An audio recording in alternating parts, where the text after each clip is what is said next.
गोंदिया शहरात मुसळधार पावसामुळे पूरसदृश्य स्थिती। आमदार विनोद अग्रवाल यांनी गुडघाभर पाण्यातून पाहणी करत मदतीचं आश्वासन दिलं।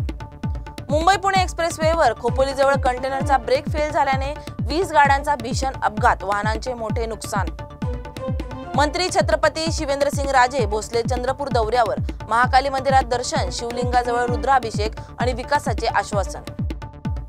28 जुलैला वर्धा येथे भाजपाची विदर्भस्तरीय संघटनात्मक बैठक, फडणवीसांसह 767 पदाधिकाऱ्यांची उपस्थिती।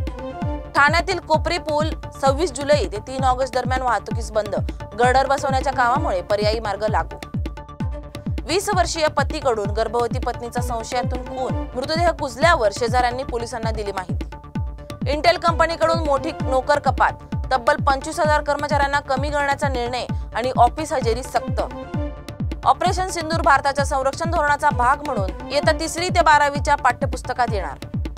पंतप्रधान नरेंद्र मोदीचा 75% अप्रुव्हलसह जगातील सर्वात लोकप्रिय लोकशाही नेता ठरले, मॉर्निंग कन्सल्टचा सर्व्हे।